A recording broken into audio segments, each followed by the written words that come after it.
সালামু আলাইকুম। আজকে মহান আন্তর্জাতিক মাতৃভাষা দিবস, অর্থাৎ বাংলা যেটাকে আমরা 21শে ফেব্রুয়ারি বলি। তো আজকের দিনে শহীদদের যে শ্রদ্ধা নিবেদন, সেখানে বেশ কিছু চমকপ্রদ ঘটনা ঘটেছে, আবার কিছু নিন্দনীয় কর্মকাণ্ড ঘটেছে।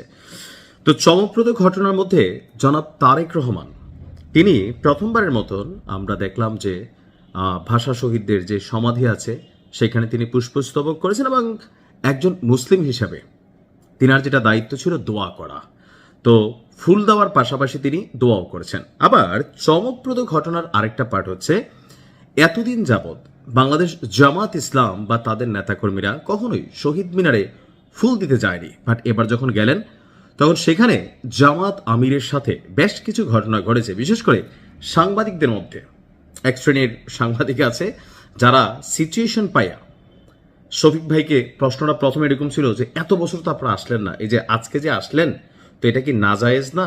কারণ ইসলামের দৃষ্টিতে আমরা জানি যে কোনো কবর, কোনো সমাধিস্থলে ফুল দেওয়া হারাম। তো জামাত ইসলাম ইসলামের রাজনীতি করে, তো সেই কারণে তারা এতদিন বলতো যে এটা হারাম, কিন্তু আজকে যখন তিনি গেলেন, এখন এই বিষয়টাকে আসলে আপনি ধর্মীয় পয়েন্ট অফ ভিউতে কাউন্টার করবেন কিনা, এটা সুযোগ আছে কিনা।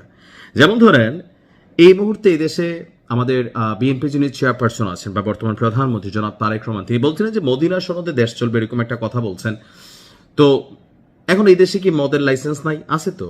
এই দেশে কি পতিতালয় নাই? আছে তো। সরকারি লাইসেন্স করেই কিন্তু ওইগুলো তো চলছে।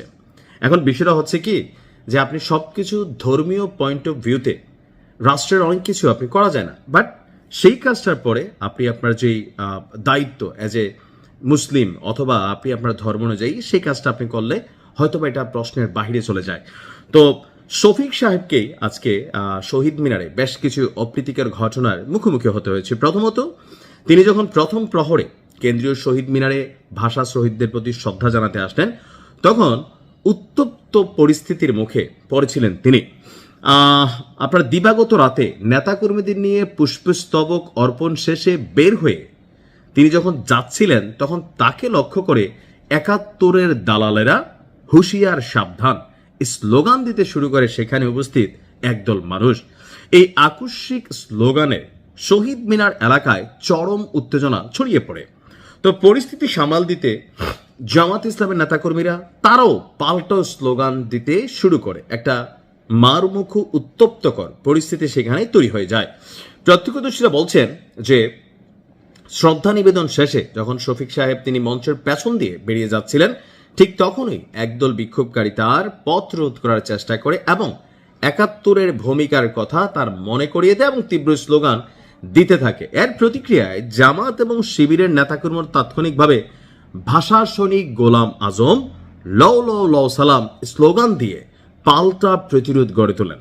দুই পক্ষের এই পাল্টাপাল্টি স্লোগানে শহীদ মিনারের পবিত্রতা, ভাবগাম্ভীর্য বিঘ্নিত হলে আপনার এখানে আইন শৃঙ্খলা রক্ষাকারী বাহিনীর সদস্যরা দ্রুত পরিস্থিতি নিয়ন্ত্রণ করার চেষ্টা করেন। অর্থাৎ এখানে ওই যে আরেকটা ছিল কি, এক সাংবাদিক প্রশ্ন করছিল যে দীর্ঘদিনের রাজনৈতিক প্রথা ভেঙে কেন শহীদ মিনারে এসেছেন। এমন জবাবে ডাক্তার শফিকুর রহমান বলেন, বিরোধী দলীয় নেতা হিসাবে রাষ্ট্রীয় দায়িত্ব পালনে আমি এখানে এসেছি।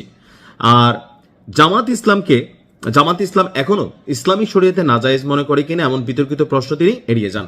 দেখেন, এখন সাংবাদিকরা মাঝে মাঝে এমন প্রশ্ন করে, যিনি বক্তা থাকেন বা সামনে থাকেন, মাঝে মাঝে বিপদে পড়তে হয়। তো শফিক সাহেব কেন গেলেন? ওই যে রাষ্ট্রীয় দায়িত্ব পালনের জন্য তিনি সেখানে গেছেন। অ্যাজ এ মুসলিম হিসাবে আমিও ভাষা শহীদদের জন্য দোয়া করি, সেখানে হয়তো যাই, অনুষ্ঠান উপভোগ করি, কিন্তু আমি শহীদ মিনারে ফুল দেওয়া পছন্দ করি না। কিন্তু আপনি যখন একটা চেয়ারে বসবেন, আপনি যখন রাষ্ট্রীয় দায়িত্ব পালন করবেন, যে আমাদের সাবেক ধর্ম উপদেষ্টা আফম খালিদ ভাই একটা কথা বলছিল যে 5 বার যদি হজ করে কেউ আসে, মাওলানা টাইটেল ডিগ্রিধারী যদি আসে, আর তিনি যদি এই রাষ্ট্র পরিচালনার কোনো চেয়ারে বসেন, তাহলে তাকেও মদের লাইসেন্স দিতে হবে। কারণ এক শ্রেণীর মানুষ মদ খায় না, মুসলিমরা, অমুসলিমরা তো খায়, তাদের অধিকারে আপনি হাত দিতে পারবেন না, তাদের ধর্মে এটা হালাল, সো আপনাকে এটার অধিকারও দিতে হবে। তার মানে রাষ্ট্রীয় দায়িত্বগুলোতে এগুলো হয়। আর এই মুহূর্তে বাংলাদেশের রাজনীতি নির্বাচন পূর্ববর্তী যে পরিস্থিতিটা ছিল, ৭১ বনাম কি বলা হয় যে ২৪ বা রাজাকার বনাম মুক্তিযোদ্ধা, একটা ন্যারেটিভ কিন্তু নির্বাচনের আগে বড় আকার ধারণ করেছিল। তো যাই হোক, আমার মনে হয় যে উস্কানিমূলক অ্যাক্টিভিটিস থেকে নিজেরও বিরত থাকা উচিত, অন্যদেরকে বিরত রাখা উচিত। ভালো থাকুন। আসসালামু আলাইকুম।